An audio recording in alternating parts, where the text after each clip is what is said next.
Қайырлы күн баршаңызға. Сіздермен Назерке Тобаева. Бүгін сіздермен үй жағдайында вупипай тортын дайындайтын боламыз.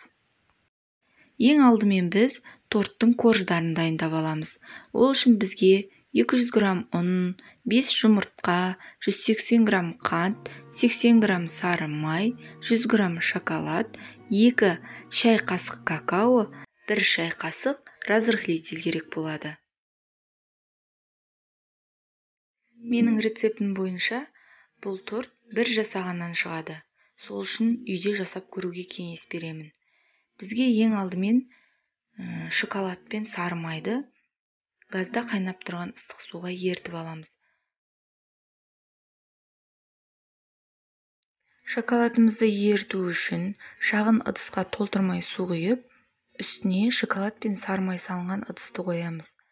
Бір ескертетін нәрсе, газымыздың асты орташа температурада тұруы керек.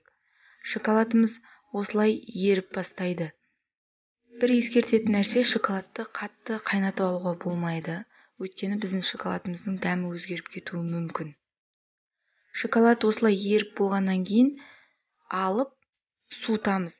Шоколадымыз 5-10 минуттай суып тұру керек. Егер біз оны бірден ыстық күйінде қолданатын болсақ, жұмыртқамызды пісіріп жіберуі мүмкін. Келесі кезекте ыдысымызға 5 жұмыртқамызды салып, үстіне 180 грамм қантты саламыз. Қант пен жұмыртқаны миксерлеген кезде миксердің жылдамдығы бастапқы қалыпта тұру керек. Өзімізге керекті ақшыл көпіршіктенген массаны алу үшін миксердің жылдамдығын ақырындап қосып отырамыз. Өзімізге керекті масса шыққаннан кейін суып тұрған шоколадымызды құямыз. Шоколадымызды құйып болғаннан кейін миксердің жылдамдығы бастапқы қалыпта ақырын миксерлеуіміз керек. Бізде келесі кезекте құрғақ ингредиенттер 200 грамм ұн, 1 шай қасық разрыхлитель, 2 шай қасық какао. Осы құрғақ ингредиенттерді бір ыдысқа салып, барлығын араластырамыз.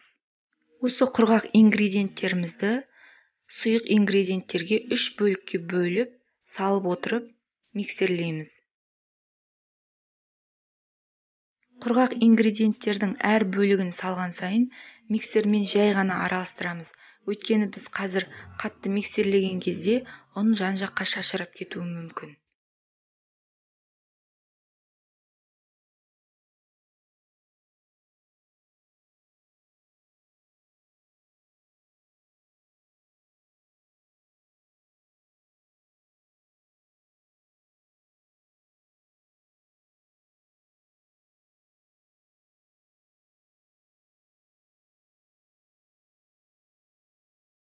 Құрғақ ингредиенттерімізді салып болғаннан кейін миксерді өте жай жылдамдықта араластырамыз.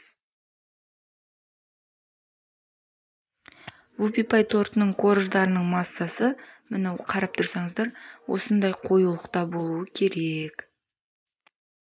Енді біз корждарымызды пісіруге дайындауымыз керек. Мен тефлоновый ковриктерді пайдаланамын. Сіздер пергамент қағазды пайдалансаңыздар да болады. Өздеріңіз білетіндей, мен тортты тапсырысқа дайындаймын. Сол үшін көп рет қолдану үшін осындай тефлоновый ковриктерді қолданамын.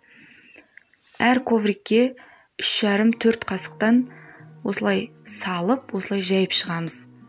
Менің жасап жатқан тортымның диаметрі 24, ал сызып қойғаным 25 диаметр. Қазір өйткені піскеннен кейін біз дөңгелек етіп кесуіміз керек. Пісіп шыққан корждарды осылай решеткаға қойып суытып аламыз. Мінекей вупипай тортының корждары да дайын. Вупипай тортының корждарын дәл осы рецептпен жасайтын болсаңыздар, сіздерде де осындай әдемі көтерілген корждар болады. Дайын коржымызды өзімізге керекті диаметр, маған керегі 24 диаметр. 24 диаметрлік етіп осылай кольцомен кесіп аламыз. Егер сіздерде кольцо болмаған жағдайда, қазанның, кастрюльдің крышкасын қолданып, пышақпен кесіп алсаңыздар болады.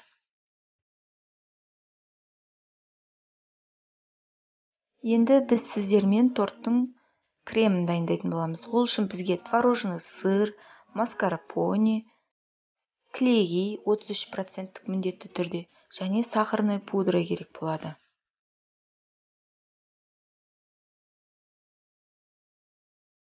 Кремді дайындау үшін ең алдымен творожный сырды ыдысқа салып, шанышқының көмегімен осылай сәл жұмсартып аламыз. Өйткені біздің миксерімізге күш түсіп кетуі мүмкін. Творожный сырды крем жасайтын ыдысымызға салып, миксердің көмегімен 1-2 рет араластырып аламыз.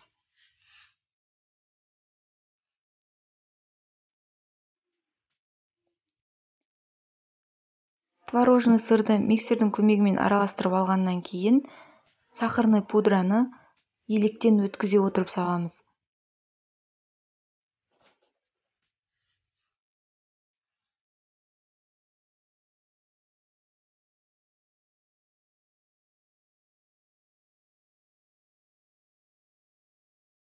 Сахарный пудраны салғаннан кейін де миксерлейміз. Сахарный пудраны салып болғаннан кейін маскарпонені салып, тағы да кішкене ғана миксерлеп, үстіне клейгейімізді құямыз. Байқасаңыздар, мен клейгейді ең соңынан құйдым. Себебі менің кремімде түйіршіктер болмас үшін осылай жасаймын. Бастапқы кезде крем жасаған кезде миксердің жылдамдығы ақырын болуы керек. Бізге өзімізге керекті массаны шығару үшін миксердің жылдамдығын ақырындап қосып отырамыз.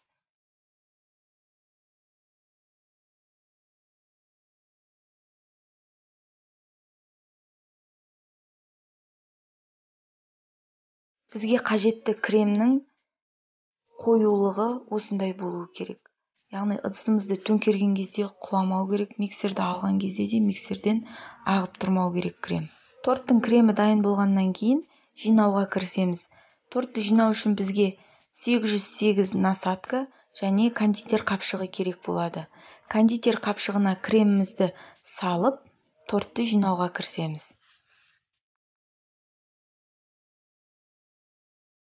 Біздің тортымыз жылжып кетпес үшін осындай қылып аз ғана кремді саламыз. Содан кейін барып коржды осылайша теріс қаратып саламыз. Себебі біздің креміміз сіңуі керек.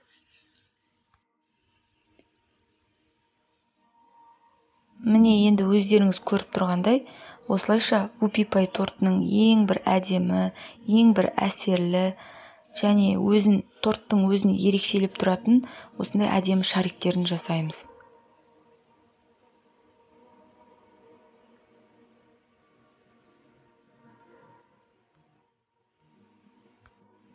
Whoopie Pie тортының шариктерін жасап болғаннан кейін ортасына 2 ас қасық кремді салып, осылай жағып шығамыз.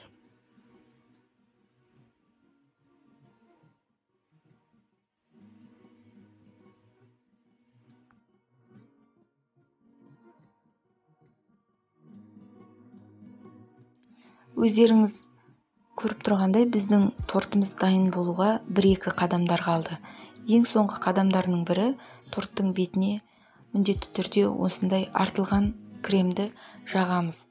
Кремді жағу үшін бізге осындай лопатка немесе шпательмен жағуға болады. Егер сіздерде шпатель немесе лопатка жоқ болса, қасықтың немесе ұзындау пышақтың көмегімен жасауға болады. Торттың бетіне құйылатын шоколадты ганашты жасау үшін тек қана шоколадты бір ыдысқа салып, қайнаған суда ерітіп аламыз. Шоколадымыз еріп дайын болған кезде үстіне 50 граммдай клейгей құямыз.